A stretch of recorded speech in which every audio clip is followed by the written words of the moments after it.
And welcome to another episode of the Nes Show. We just here.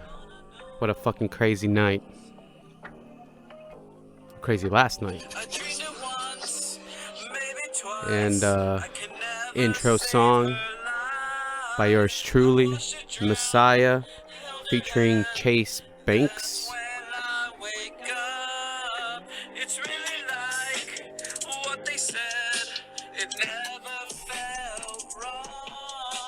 Whoa. Once again, that was yours truly, Messiah, beat by Chase Banks. You can find it on my YouTube channel. You can search me up, Messiah714. Also, don't forget to follow me at also Messiah714 on Instagram. The follows would be much appreciated. Trying to get the word out there. So last night I went to the theater to watch UFC 273. What a fucking great card, dude. What a fucking great card. From top to bottom, I didn't expect much from the prelims and early prelims, but I gotta tell you what, they were fucking exciting, dude. Let's go down the list of this. Just give you a little bit of insight. Mark was not able to make it this week, so on those occasions, I also want to start dropping 2 episodes a week. Gotta sharpen the skills. Gotta hone them in. So yeah, UFC 273 was fucking amazing. The first fight. Let me pull that up here. Dude, also I watched UFC 273 at the theater, which I may add is not bad, since my usual party that I actually watch the fights with, they're all gone, man. Like, fuck, all fucking gone. Early prelims, probably MVP has to be Alexei Olenek. Dude's been doing it for a long time. He's got 76 fucking fights, dude. It's fucking amazing if you tell me.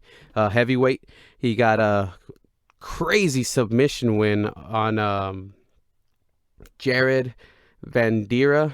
I ain't gonna lie, I don't know who the fuck that is, but the fight was fucking great, man. I forget the name of the submission, but that shit was slick. Also, before that, there was on the actual prelims. This is the early prelims. On the prelims, we had 2 sick ass. Well, actually, no, they were all really fucking good, dude. Poor Mickey Gall, dude. He got fucking starched first round, dude. 3 minutes and 41 seconds in. Crazy as Mike Malott, with the record of 8-1-1. Keep a lookout for that guy, dude. That knockout was sick. Anthony Hernandez, the boy from California. Got to root for the California boy. He got the decision win, so shout outs to Anthony Hernandez. Great fight. And the main event for the prelim was Ian Gary versus Darian Weeks. And dude, that fight was back and forth. Ian Gary is an upcoming prospect from Ireland. Kind of gives you that Conor McGregor feel. There's 2 fighters off this card that kind of gave you that Conor McGregor feel, but Ian Gary passed the test. He's now 9-0. That was a good solid win. Now we'll move on to the main card. It was a fucking banger, dude, from start to finish. There was no boring fight in this one. It was fucking amazing. The first bout was fucking awesome. Shout out to Vince Pichel and Mark Manson. That was a great fight, dude. They fought their asses off. It went to decision. Mark Manson got the nod, and it was a heck of a fight, man. Both guys a little older, so they came in fucking swinging, just fucking banging. You know what I mean? Right after that, it was a women's strawweight fight. Mackenzie Dern versus Tisha Torres. It was the young gun versus the old hungry lioness, dude. They gave each other. It was it was split down the middle. It was Mackenzie was just too much on the back, dude. When it came to the submissions, she's looking much better every time she's striking. So hats off to Mackenzie Dern. She did a pretty awesome job. Tisha Torres, you can never take her lightly. She's awesome. Both women put on a heck of a show. Mackenzie, like I said, got the decision there. She moves on up. Hopefully we get to see her improve against the cream of the crop competition. She always seems to struggle when it comes to that. That's her background in jiu-jitsu just gives her the upper hand when anytime you're any kind of grappling exchange. Mackenzie Dern pretty much has a favorable matchup there. Now we go on to what the people were calling the people's main event, and that was Gilbert Burns versus Khamzat Chimaev. That fight was fucking nuts. Khamzat Chimaev has that essence of like I said, Conor McGregor, that Ronda Rousey, that it factor. And dude, he came in strong. Everybody thought that he was just going to walk all over Gilbert Burns. Gilbert Burns is the number 2 welterweight in the UFC. He's ranked number 2. He almost beat the defending reigning champion Kamaru Usman. Hit him in the first round with a sick I think it must have been a hook or whatever it was. Hit him with a sick shot. Dropped Usman. It was seconds away from winning that fight. He would have been the champion, but Usman persevered and came back, and he fucking started hitting him with stiff jabs, which is what also Khamzat was hitting him with. He was hitting him with some stiff jabs, dropped him in the second, I think, and with a jab. But Gilbert did not quit. He gave Khamzat the fight of his life. Coming into the fight, Khamzat was out striking like a ridiculous amount. I can't remember the exact number, but it was like 160 something to 2. He fought 4 times in the UFC and got hit twice. That's fucking amazing. But you want to see that kind of fight with an upcoming prospect like Khamzat Chimaev, because if you're cakewalking the whole division, you don't really know what you're all about. And Khamzat has a fucking chin. Khamzat has fucking heart. He got hit so hard by Durinho sometimes, man. It was amazing to see that he got up, dude. Fight of the night. These guys, I don't think any of these guys lost any stock. Like, they didn't drop down. Like, this fight was amazing. There really was no fucking no loser in this, because I believe Dana White said he was gonna pay Gilbert Burns his win money. For those of you that don't know, UFC fighters get paid in such a weird way. You get paid certain amount if you lose, and you get the highest amount if you win. So sometimes for fighters that aren't living well, if you lose, you're losing out on a bunch of money, and that's pretty fucked up, but that's the business. I don't know anything about the business. I'm not gonna pretend to know, so we'll just leave it at that. Great fucking fight, dude. Great fight. Khamzat was the favorite, but he was such a favorite. Everybody thought he was going to steamroll Gilbert, and it was not the case. Gilbert did not give up.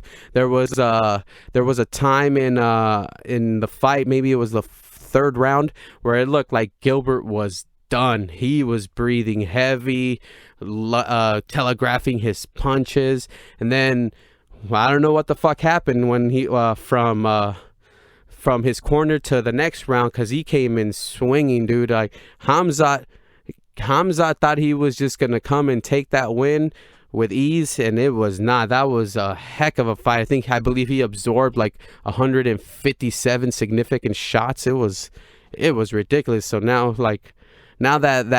that ratio between significant strikes landed to absorbed, it kind of equaled out now with that. It was a fucking fight, dude. So far, maybe the best fight of the night, but you'll probably hear me, fight of the year. You'll probably hear me say that after every fight now. The last two fucking fights were intriguing at most. I think it was the bantamweight championship was on the line. Aljamain Sterling versus Piotr Jan. Aljamain was the champion and Piotr was the interim champion. There was a little bit of drama between these two guys. Probably most of my fans don't watch UFC, so let me break it down a little bit. Aljamain won the championship from Piotr Jan from a disqualification. Piotr fucking kneed him in the head while his hands were on the ground, and you can't knee a down opponent. That's considered a down opponent, and you can't knee an opponent like that. So I mean, most people didn't consider him the champion then because of the way he won the belt, but he won the belt. Those are the rules, you know. This fight was a lot different than the first fight. The first fight, Piotr Jan let Aljamain just come in and gas himself out, and then just started coming in forward and beating the shit out of Aljamain. It was rough to see, which is why a lot of people were upset on how he won, but that's, like I said, that's the rules. Second fight was a lot different. Piotr came in, usually that's not his style, you know. He's not gonna come, he's gonna look at you, observe you, get your timing down, and then he's gonna start fucking picking you apart third round and on. But this time, Aljamain was able to take him down, and when it came to the ground, Aljamain was levels ahead on. But you gotta give it up to Piotr because he did not get submitted once, and Aljamain had him in trouble so many times, and a lot of it was a really close fight. Aljamain dominated the second and third round, and just took him down to the ground and had him in multiple dangerous situations. Like I said, it was shout outs to Piotr. His defense was amazing. He got to, like I said, if he didn't get submitted with those exchanges, oh my God, his defense was amazing.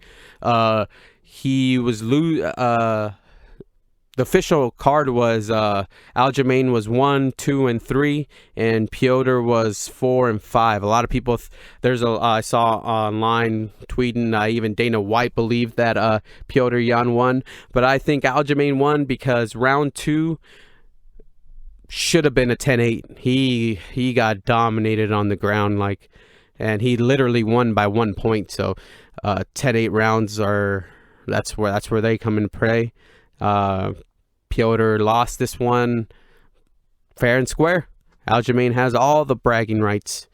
He can finally put that ahead. He called out TJ Dillashaw, called him Pillashaw.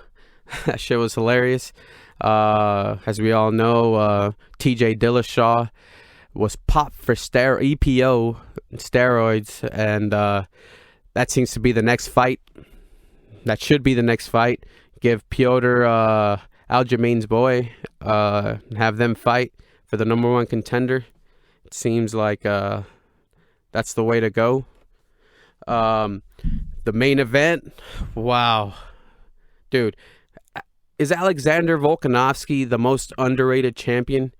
He's beat Max Holloway twice, had a fucking fight of the year with Brian Ortega, and just demolished the Korean Zombie, dude. Alexander Volkanovski was firing on all fucking cylinders, dude.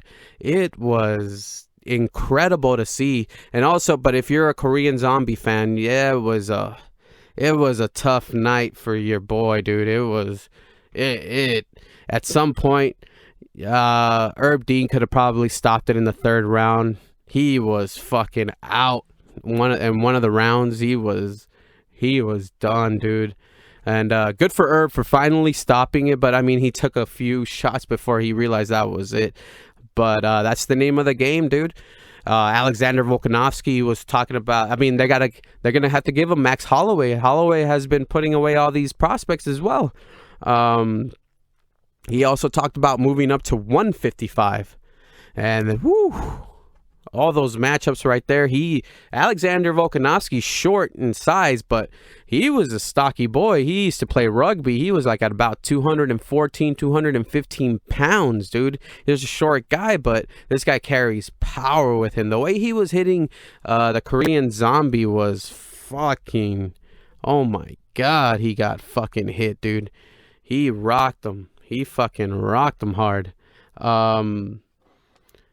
But yeah, that was UFC 273, dude. That was, I love cards after a week because, dude, I was missing UFC you get so pampered and like used to having at least a fight night every fucking week, and it was a long week without the NFL. It was it was fucking made you want to, and this fight was all worth it, man. It was a heck of a card, up and down. I'm not gonna lie. That's the reason I went to the theaters. Usually, I would just buy it and watch it in the comfort of my own home. But $75 fucking bucks by myself. When I had homies to split that shit, hell yeah, I'd do that every fucking day. But shit happens, and now I gotta figure out a way to watch these fucking fights by myself. Which I have no problem. I had some cool ass dudes there, like fucking. They all know their shit. I wish I would have asked for their names. I was so into the fight and shit. It was cool experience. But that was the UFC, and that was fucking amazing, dude. The NFL is on fire, dude. This offseason has been probably one of the most like amazing off seasons I've ever experienced. I've been watching football since 1995, and dude, that shit was fucking crazy. It was, I don't know if I've ever seen so much movement in an off season. Last year was sort of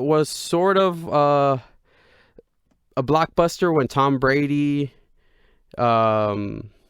came in and won the Super Bowl with the Bucks. But there was not this much movement. I mean, oh my God, how the hell did so many? Russell Wilson is no longer a Seattle Seahawk.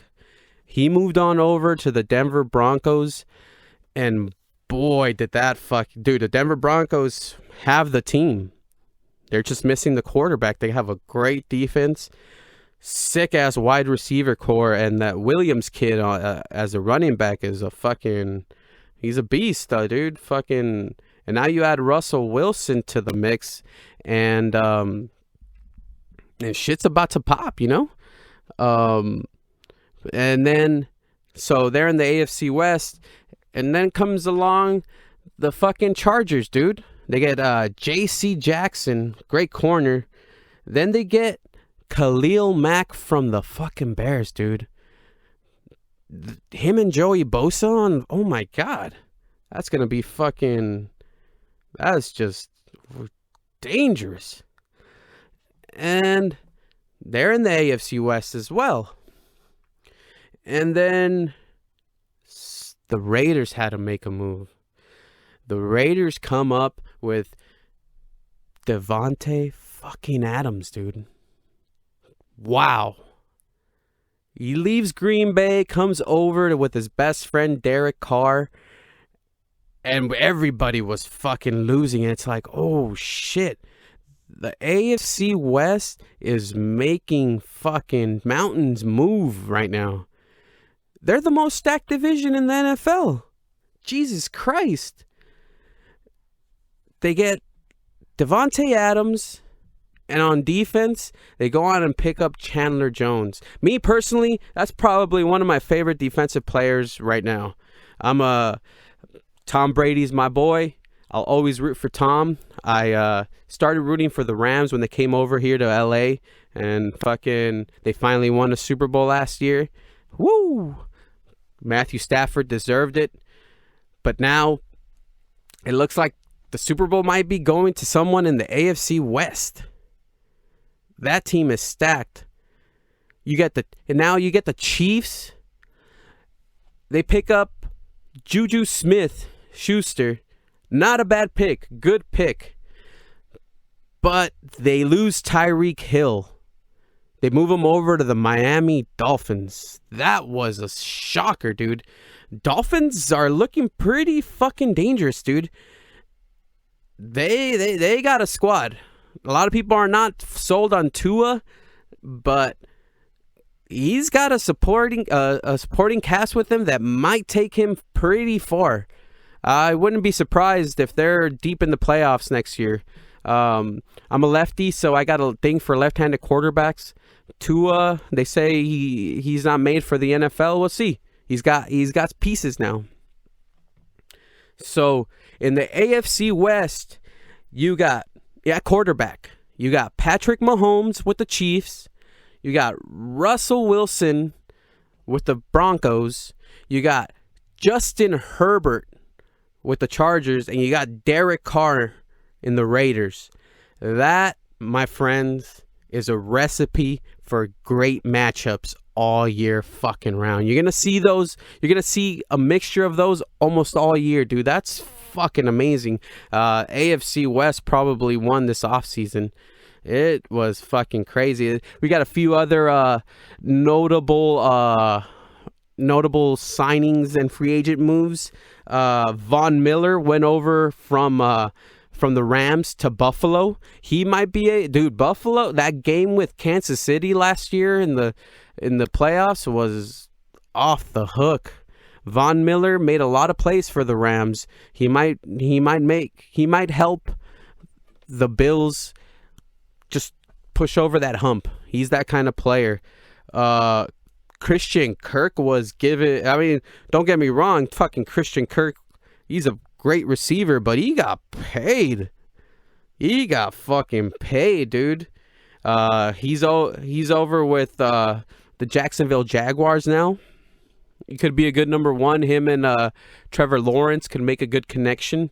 Bobby Wagner leaves Seattle and goes over to their division rival, the Rams. So you get the Rams losing Von Miller, but kind of filling that gap up with Bobby Wagner. Not bad at all. Allen Robinson leaves the Chicago Bears and comes over to the Rams. And the Rams move Robert Woods. That one kind of hurt. Robert Woods is one of those gritty players that you want to have around. He's a veteran of the sport. He's a student of the sport. His route running skills are second to none. It was a good fit with the Rams, but I see what they had. They move him over to the Titans, and the Rams pick up Allen Robinson, and not a bad replacement. But Robert Woods he's an impact player. He makes a difference. We got Zadarius Smith. He leaves the Packers and goes on over to rivals Minnesota Vikings. He is an outside linebacker. Great. I mean, fucking Packers are getting hit. And you get Marquez Valdes-Scantling. He is a wide receiver. He leaves Green Bay and goes on over to Kansas City. Not a bad pick either, man. Not a bad pick. So we got great matchups. Obviously, over the offseason, my favorite quarterback of all time, Tom Brady, announces that he's going to retire. After 22 seasons, he was done. Called it quits. I was on my way to Disneyland, cried on the way over there. My wife had to calm me down, console me a little bit. It hurt, dude. I saw that guy's career from start to finish. Motherfucker comes back and he's all like, "I'm just kidding, motherfuckers. I'm coming back." And geez, I feel like he's gonna come back with a vengeance. And dude is going to be 45 in August this year. How many 45-year-olds do you see playing at that kind of level? That's just amazing work ethic, which is the reason why he's my favorite quarterback of all time. all time. A lot of people got mad at me when I was rooting for him in New England, but at least the people close to me always knew. I always told people, I don't give a fuck about New England. I like Tom Brady. I was saying this back in 2008. If Tom Brady leaves the New England Patriots, guess what, folks? I'm packing up my bags and I'm getting the fuck out of there too. Because I'm with Tom Brady. He was talking about going to San Francisco, which was really hurt. Because then I'm conflicted with cheering for the 49ers and the Rams. Perfect scenario, he would have came over here to the Rams. We were trying to get rid of Jared Goff at that time. Should have got rid of him. Should have traded him to the New England, but I don't know what happened. I don't know why it didn't work. But it ended up getting Matthew Stafford. Would I rather have Tom Brady over Matthew Stafford? Yes. Yes, I would. But that's not the case, and that's not what happened. Tom Brady's coming back with Tampa Bay. And you know, that Rams and Tampa Bay game was neck and neck, dude. They were just fucking trading touchdowns, and the Rams got the final one.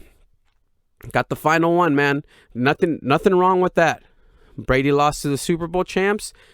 He comes back. We'll see. He might win another one and just walk out into the sunset, which I wouldn't mind. I wouldn't mind at all. I love Tom Brady. But yeah, dude, I can't wait for the NFL, dude. I'm sad, dude. I want to see it already. I can't wait for the matchups, dude. It's just, you got the top of the top right now. And those moves just shook up the whole league.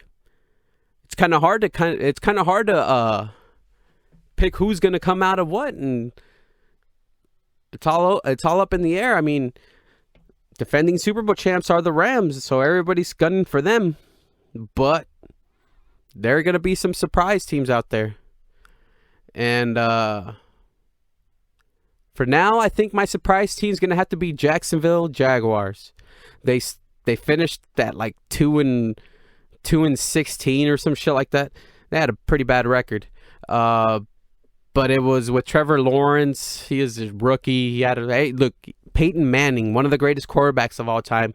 His rookie year, I think he threw fucking the most interceptions a quarterback has ever thrown. He was 2-14.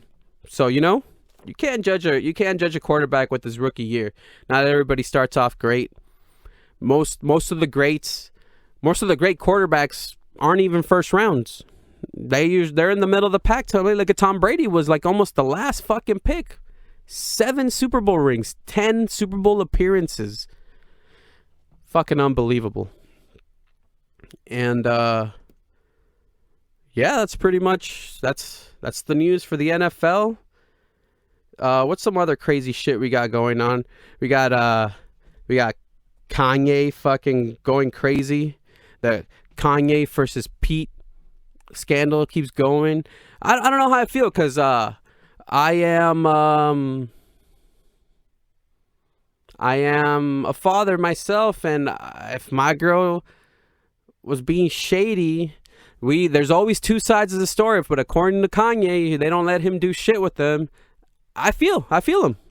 I also would be fucking pissed. I don't want my girl bringing no fucking other dudes around my kids, you know? Like, it's cool. Date. You know, fucking go get fucked. It doesn't matter. But don't bring that shit over to the kids, you know? Like, just leave them out of it. But that's just them, you know? That's who the fuck am I to judge anybody? Everybody obviously knows about the slap heard around the world about a week or two ago. Chris Rock got the shit slapped out of him by Will Smith. Also, another conflicting matter. Will Smith was just defending his wife, who gets fucked by her son's friend. Chris Rock was just cracking a mild joke. Nothing bad. He probably didn't know she had alopecia. Ooh, I mean, what a fucking coincidence that there's a new drug coming out for alopecia, and I believe the maker of that drug sponsored the Oscars. Fucking crazy. No fucking way. I also saw the new Batman movie. It got mixed. I thought it was fucking incredible, dude. I was going in there. Batman's my guy. Live and die Batman. Batman's the shit. No superpowers, just raw will and depression and hate. What keeps him going? He could take a fucking ass kicking. That's why I love Daredevil too. They're pretty much the same people. Like one's blind, the other one's rich. But they get their ass kicked and they get up and then they fucking fight till they can't no more. But they're also not real people, so what the fuck am I talking about? But that movie was fucking amazing. Robert Pattinson or whatever the fuck Robert Pattinson put on a heck of a. It kind of gave me the whole like Rorschach feel to it. It was based off a year or two, I think. He's just getting into the groove of being Batman, getting to know the criminals here. Wants to fuck Selena Kyle, Catwoman, dude. Zoe Kravitz, fucking beautiful. Oh my god, she also puts on a great performance in there. I thought she played a great Selena Kyle, great Catwoman, great movie.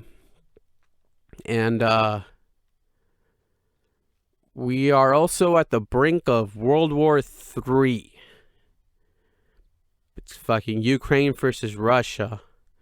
I have nothing to say about that, so we'll just leave it at that. Hopefully the world hasn't ended by the time this drops. I don't think it'll end, right? No. But yeah, this is what these episodes are gonna be when Mark's not here. Like I said, I want to start dropping 2. Maybe get a little personal, talk about my feelings. I like to be a silly goose, just fucking having a good time. But sometimes I'm also serious, and that's what. Let's just see how it goes, right? I always obviously gonna have my friends on this motherfucker. Have the greatest conversations with them when it comes down to it. Your support is greatly appreciated. Go on to YouTube, hit the subscribe button. Go to Spotify, hit the subscribe button or the follow button on that motherfucker too. Apple Podcasts, follow me. Instagram, follow me, Messiah714. Let's just keep the fucking ball rolling. The shooting star, what you saw was really a bomb, and so you wished upon a life. You're ready to meet God. You held their hand, they died holding hands. Now I've seen the fight. I dreamed it once, maybe twice. I could never save her life. I watched her drown, held her hand. That's when I wake up. I wanna know how it feels just to let go. I'm running fast, supersonic speed, and I jump off